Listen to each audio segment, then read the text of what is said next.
Caribbean सागर की गहराइयों में जब समुद्र शांत होता है और चांदनी लहरों पर नाचती है, तब भी कुछ ऐसा होता है जो तूफान से भी ज्यादा खतरनाक होता है। Captain Jack Sparrow. Black Pearl अपनी काली डरावनी पालों के साथ अंधेरे समंदर में सरक रहा था।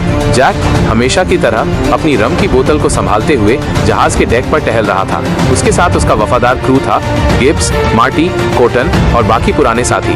हमें जल्द ही कोई बड़ा खजाना खोजना होगा मेरे प्यारे तोतों, जैक ने कहा अपनी टेढ़ी चाल और शरारती मुस्कान के साथ। गिब्स ने अपनी टोपी सीधी करते हुए जवाब दिया, कैप्टन, मैंने सुना है कि डेविल्स रीफ के पास एक रहस्यमय द्वीप है। वहाँ एक शापित खजाना छुपा है। शापित? जैक ने आंखें सिकोड़कर पूछा। मुझे शापों से कोई दिक्कत नहीं, जब तक वे मेरी रम नहीं छीनते। तभी अचानक आकाश में काले बादल घिरा। एक भयंकर तूफान उठने लगा। लहरें बेकाबू हो गईं और हवा में अजीब सी गूंज सुनाई देने लगी। ये कोई आम तूफान नहीं, जैक, गिब्स ने चिल्लाकर कहा। और फिर समुद्र के बीचों बीच पानी के नीचे से एक भयंकर परछाई उभरने लगी। ब्लैक पर्ल के ठीक सामने पानी फट गया और एक राक्षसी समुद्री जहाज निकला जिसकी पालें सड़ी गली थीं और उसकी कमान संभाल रहा था एक भूतिया कप्तान जिसकी आंखों में मौत का संदेश था। कैप्टन जैक स्पैरो, उसकी गूंजती आवाज आई, तुम्हें शापित खजाने की तलाश नहीं करनी चाहिए थी। जैक ने एक घूंट रम पी और मुस्कुराया। अरे भाई, पहले अच्छे से मिल तो लो, फिर धमकी देना। अब आगे क्या होगा? क्या जैक और उसकी टीम इस शापित जहाज से बच पाएगी? क्या सच में कोई शापित खजाना है? भयानक तूफान के बीच ब्लैक पर्ल का हर नाविक डर के साए में खड़ा था।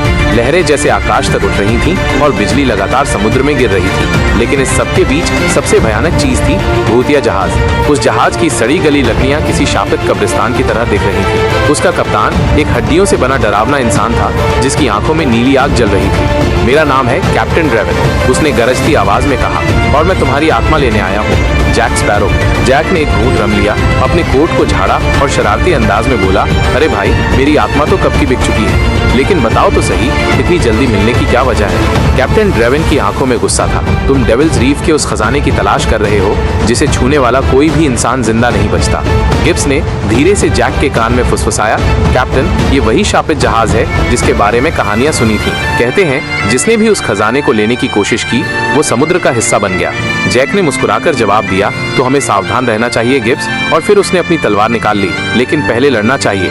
भूतिया जहाज से सैकड़ों हड्डियों के लड़ाके निकल आए। उनके हाथों में जंग लगी तलवारें थीं और उनकी आंखों में सिर्फ मौत। हमले के लिए तैयार हो जाओ, जैक ने चिल्लाया।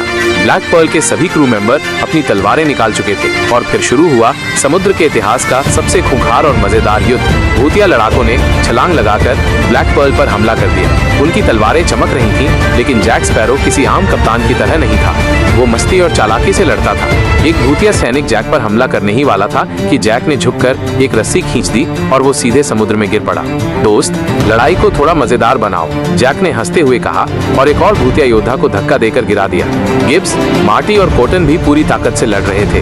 तलवारें टकरा रही थीं, तोपें गरज रही थीं और चारों तरफ केवल चीखें सुनाई दे रही थीं। लेकिन तभी कैप्टन ड्रेवन खुद जैक के सामने आ गया। तुम इस लड़ाई को जीत नहीं सकते, जैक स्पैरो, जैक ने मुस्कुराते हुए कहा। तुम सही कह रहे हो, लेकिन मैं हार भी नहीं सकता। और तभी उसने अपनी जेब से एक छोटा सा बम निकाला और सीधा ड्रेवन की तरफ उछाल दिया। बूम! तेज धमाका हुआ और कैप्टन ड्रेवन कुछ समय के लिए पीछे हट गया। इसी बीच, क्योंकि इसे समुद्र की देवी कैलिस्टा ने छुपाया था और जिसे भी ये खजाना मिलेगा वो समुद्र का शासक बन सकता है। गिब्स चौंक गया। समुद्र की देवी कैलिस्टा?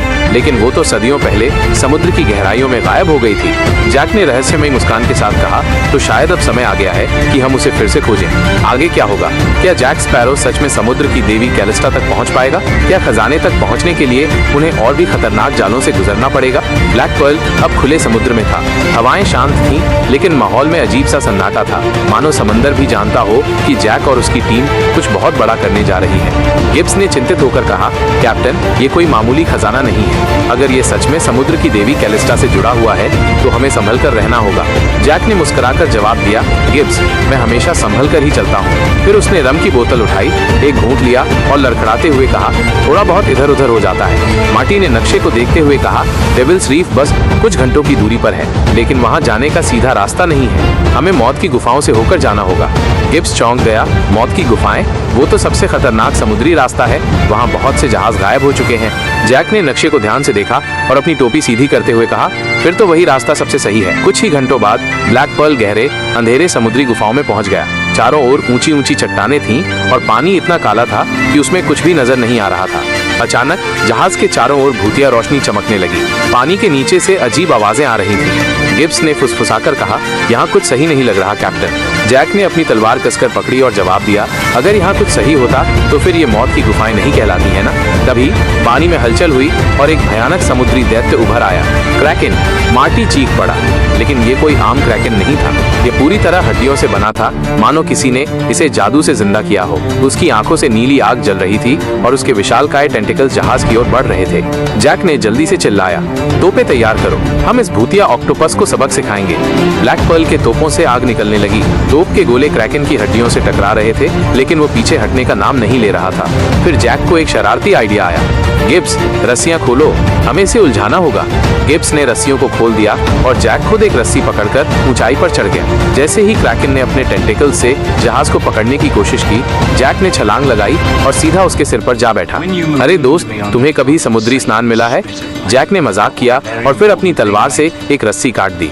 ब्लैक पर्ल के मस्तूल से बंधी हुई भारी लंगर रस्सी सीधे क्रैकन के ऊपर गिर गई और वो उलझकर पानी में गिर पड़ा। पूरा समुद्र फिर से शांत हो गया। गिब्स ने राहत की सांस लेते हुए कहा, कैप्टन, तुम हमेशा पागलपन से भरे रहते हो। जैक ने हंसते हुए कहा, दोस्त, यही तो मुझे बाकी सबसे अलग बनाता है। ब्लैक पर्ल ने अब मौत की गुफाएं पार कर ली थी। सामने एक अजीब सा द्वीप नजर आ रहा था, डेविल्स रीफ। ये कोई आम द्वीप नहीं था। वहाँ की चट्टानें लाल थीं, जैसे खून से सनी हो। हवा में अजीब सा संगीत था जो किसी जादू की तरह लग रहा था। गिब्स ने डरते हुए कहा, कैप्टन, मुझे यहाँ बहुत बुरा एहसास हो रहा है। जैक ने अपनी दूरबीन से द्वीप को देखा और बोला, गिब्स, तुम हमेशा डर जाते हो। ये तो सिर्फ एक, अरे रुको, ये क्या? उसने देखा कि द्वीप के किनारे भूतिया आकृतियां घूम रही थी। हमें जल्दी करनी होगी, जैक ने कहा। खजाने से पहले ये आत्माएं हमें खत्म कर सकती हैं। अब जैक और उसकी टीम इस द्वीप पर क्या खोजने वाले हैं?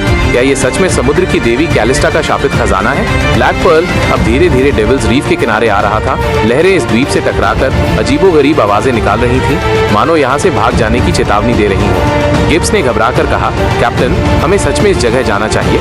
जैक ने अपनी टोपी सीधी की, एक घूंट रम पिया और कहा, गिब्स, तुम्हें हर बात में डर क्यों लगता है? जरा रोमांच का मजा लो। जैसे ही जैक और उसकी टीम नाव में बैठकर किनारे की ओर बढ़े, हवा में अचानक फुसफुसाहटें सुनाई देने लगी। तुम्हें नहीं आना चाहिए, ये खजाना तुम्हें बर्बाद कर देगा, पीछे हट जाओ। गिब्स ने जल्दी से ताबीज निकालकर गले में पहना। मार्टी ने धीरे से कहा, यहाँ कोई हमें देख रहा है। और फिर अचानक धुंध के बीच से सैकड़ों भूतिया आकृतियां उभर आईं। उनके चेहरे जल चुके थे, उनकी आंखों में खालीपन था। ये वे लोग थे जिन्होंने पहले इस खजाने को पाने की कोशिश की थी और अब वे शापित होकर इस द्वीप के रक्षक बन चुके थे। कैप्टन जैक स्पैरो ने अपनी तलवार घुमाई और हंसते हुए कहा, तो क्या तुम लोग हमारा स्वागत नहीं करोगे? तभी भूतों ने हमला कर दिया। भूत हवा में उड़ रहे थे और अपनी तलवारों से जैक और उसके साथियों पर वार कर रहे थे, लेकिन जब भी कोई उन पर हमला करने की कोशिश करता, वो उनके पार निकल जाता। गिब्स ने घबराकर कहा, कैप्टन, हम इनसे लड़ भी नहीं सकते, ये तो छूने से पहले ही गायब हो जाते हैं। जैक ने सोचा और फिर उसकी नजर एक पुराने मंदिर के दरवाजे पर गई जो आधा खुला हुआ था। भागो, उस मंदिर के अंदर जाओ, जैक ने चिल्लाया। सभी ने दौड़ लगा दी और किसी तरह उस रहस्यमयी मंदिर के अंदर दाखिल हो गए। जैसे ही वे अंदर पहुंचे, दरवाजा अपने आप बंद हो गया और भूत बाहर ही रह गए। गिब्स ने गहरी सांस ली, भगवान का शुक्र है हम बच गए। लेकिन जैक ने दरवाजे को घूरकर कहा, गिब्स, अभी मुश्किलें खत्म नहीं हुई, असली खेल अब शुरू हुआ है। मंदिर के अंदर हर जगह पुरानी लिपियों से भरी दीवारें थीं। बीच में एक सोने का विशाल खजाना पड़ा था, लेकिन उसके चारों ओर एक चमकती हुई जादुई दीवार थी। गिब्स ने सोने के सिक्कों की ओर देखा और ललचाते हुए कहा, कैप्टन, हम अमीर बनने वाले हैं। लेकिन जैक ने उसे रोकते हुए कहा, रुको, ये जाल भी हो सकता है। तभी मंदिर के एक कोने से एक महिला की परछाई उभरी। उसकी आंखें गहरे नीले रंग की थीं और उसके बाल समुद्री लहरों की तरह हिल रहे थे। तुम्हारी हिम्मत कैसे हुई मेरे खजाने को लेने की? ये थी समुद्र की देवी कैलिस्टा। जैक ने अपनी टोपी उतारी और मुस्कुराकर कहा, देवी जी, सबसे पहले तो आप बेहद सुंदर हैं और दूसरी बात, हम बस देखने आए थे, छूने नहीं। कैलिस्टा ने गुस्से से कहा, यह खजाना सिर्फ मेरे योग्य उत्तराधिकारी को मिलेगा। जो इसे छुएगा वो समुद्र का हिस्सा बन जाएगा।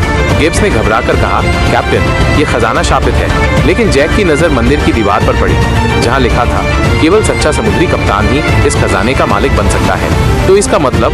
जैक ने मुस्कुराकर कहा, यह खजाना मेरा हुआ। जैक ने धीरे से खजाने की ओर कदम बढ़ाए, लेकिन जैसे ही उसने पहला सिक्का उठाया, मंदिर हिलने लगा। कैलिस्टा ने अपनी आंखें बंद की और धीरे धीरे पानी की धाराएं मंदिर मंदिर के अंदर आने लगी। अब तुम समुद्र के शासक बन चुके हो जैक स्पैरो, लेकिन इसकी कीमत तुम्हें चुकानी होगी। जैक ने सिक्का देखा। अचानक उसके शरीर पर चमकने वाले नीले जादुई निशान उभर आए। गिब्स ने घबराकर पूछा, कैप्टन आप ठीक तो हैं? जैक ने मुस्कुराकर कहा, गिब्स मुझे लगता है अब मैं सिर्फ कैप्टन नहीं रहा, मैं अब समुद्र का राजा हूँ। लेकिन तभी मंदिर में पानी भरने लगा और कैलिस्टा की आवाज गूंजी, अगर तुम इस खजाने को लेकर भागने की कोशिश करोगे तो पूरा समुद्र तुम्हारा दुश्मन बन जाएगा। अब जैक क्या करेगा? क्या वो इस खजाने को लेकर भागेगा या फिर इसका कोई और रास्ता निकालेगा? मंदिर के अंदर पानी तेजी से भर रहा था और जैक के शरीर पर चमकते नीले जादुई निशान फैलने लगे। गिब्स घबराकर चिल्लाया, कैप्टन हमें यहाँ से निकलना होगा। लेकिन जैक अब भी सिक्का हाथ में पकड़े खड़ा था, जैसे कोई अदृश्य शक्ति उसे रोक रही हो। कैलिस्टा की आवाज गूंजी, तुमने मेरी शक्ति ले ली जैक स्पैरो, अब तुम समुद्र के राजा हो लेकिन तुम इसे छोड़ नहीं सकते। जैक ने चौंक कर पूछा, मतलब? कैलिस्टा मुस्कुराई, अब ये समुद्र तुम्हारा घर है, तुम ब्लैक पर्ल पर नहीं लौट सकते, तुम अब हमेशा के लिए पानी का हिस्सा बन चुके हो। गिब्स ने मंदिर के गिरते हुए खंभों को देखा और चिल्लाया, कैप्टन जल्दी चलो। लेकिन जैक को अचानक महसूस हुआ कि उसके पैर जमीन से बंध चुके थे, उसका शरीर पानी में बदलने लगा था। ओह, ये तो समस्या हो गई, जैक ने बुदबुदाया। गिब्स और मार्टी ने जैक को पकड़ने की कोशिश की, लेकिन जैसे ही उन्होंने उसे छुआ, उनके हाथों से पानी बहने लगा।